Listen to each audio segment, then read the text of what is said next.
Come get ready with me as we have a little chat about races. Now, some of you seem to be in this huge shock about the races. Like, oh my God, they're taking over our country. Oh, we can't believe what's happened to our country. Excuse me? They have always been there. Just because you haven't experienced what it's like to suffer under racism, don't kid yourself that it hasn't always been rearing its ugly head. So I thought, while I get ready, I'll share with you a story that happened when I was 16. So that would have been around 1993. Like most 16-year-olds, I got roped into going to the supermarket with my mum and what was then my little baby sister. I think she was like around 2 years old at the time. So my mum was like, come on, we're going to Asda. We're going to go and do the weekly shop. Come and help me. So off we went. We did the weekly shop and we finished and we were in the car park. Now, my mum said to me, go to the front of the car, put your sister in her car seat and I'll go and put the shopping away and off we go. That shouldn't be complicated, should it? But unfortunately, while I was putting my sister into her car seat, my mum had a massive issue with a racist woman. Now, before I go on, I need to note here that my mum is 5'2".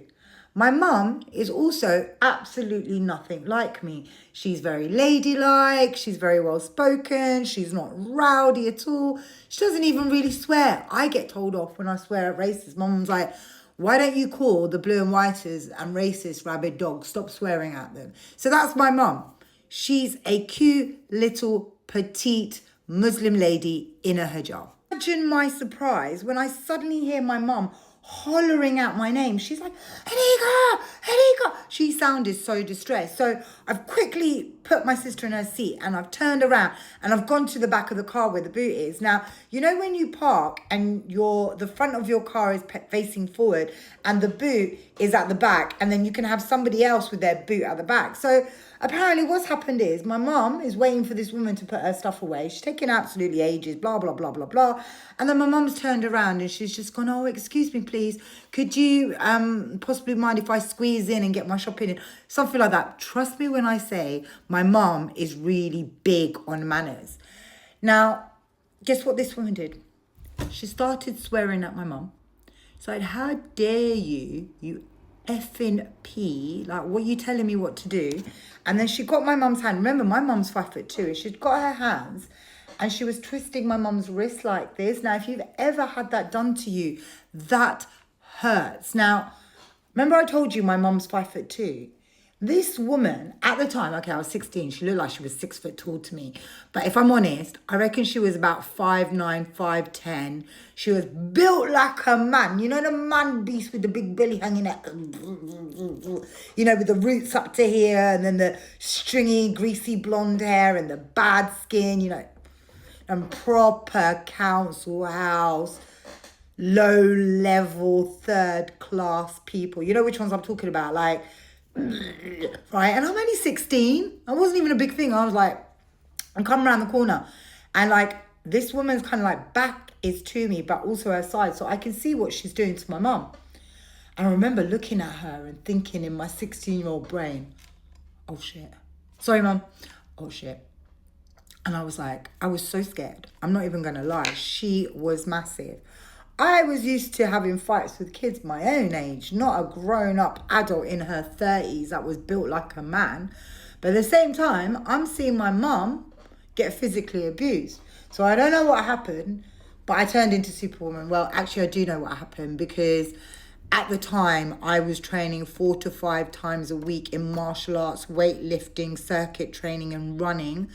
My dad was also teaching me martial arts at home. I had a black belt in karate and I was used to sparring with men. That's what happened. I remember thinking in my head like, oh, you know what? And I went, bang. I'm telling you, with every inch of strength in my body, right in the back of her like neck and her head, like I was like, I'm gonna knock her head off her shoulders. I hit her so hard, I actually ended up damaging my little finger. It was like, I was in agony for weeks, but yeah. Then she spins around and she's like, rah!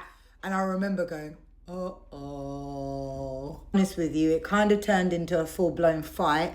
My 5'2" mum was trying to put her in a headlock at one point. I remember smacking her up. Somehow we're now in front of the car and not at the side of the car. We're in the middle of the car park. It's all kicking off. And at one point I do recall as well that she pushed the trolley in between us and then turned around and was saying things like, you people breed like rabbits. I've had enough of you people. I remember telling her about a council house and she got really triggered. Like, no issue with people living in council houses. I was just trying to trigger right back. Anyway, this went on. She went for me again. So again, like I said, scoff, scoff. And then, wait for this, the staff from the supermarket turned up and random people stopped their cars to run over. And guess what?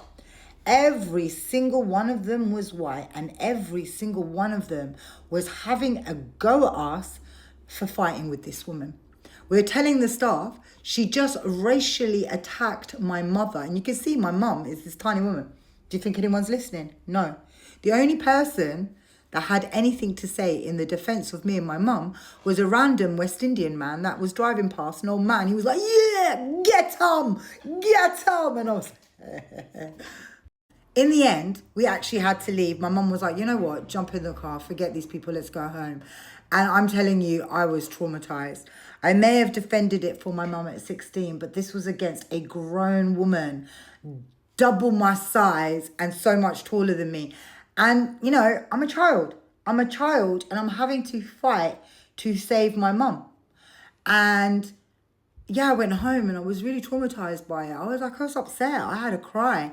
And I remember my dad coming in my room and getting this kind of, it's like a Chinese herbal oil, like, I don't know, Ditdar oil or Tiger Balm, something like that. And he was putting it on my hand because my little finger had really swollen up and it was so painful.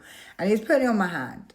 And I remember my dad looking at me with so much pride and so much respect. And he said to me, I know you were scared.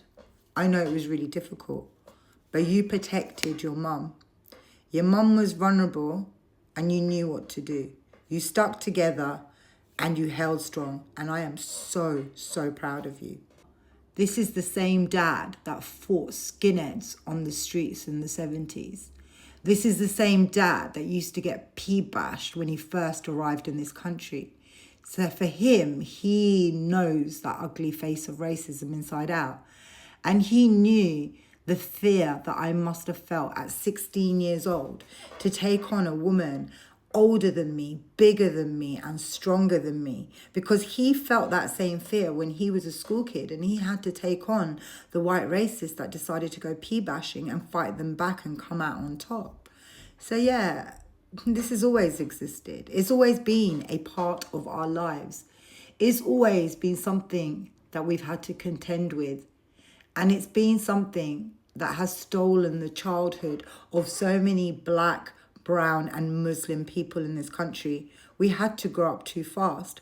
We had to protect our parents. We had to protect ourselves. Do you know, can you imagine, and this is to the non-people of colour, the non-Muslims, the non-visibly Muslims, can you imagine from a very young age knowing that you're a target, seeing hate thrown at you, having to protect your elders? Think about it. So no, don't tell me that this is something new. They're just emboldened. That's all it is. Make sure to hit the follow button and I promise to bring you some more story times with a difference.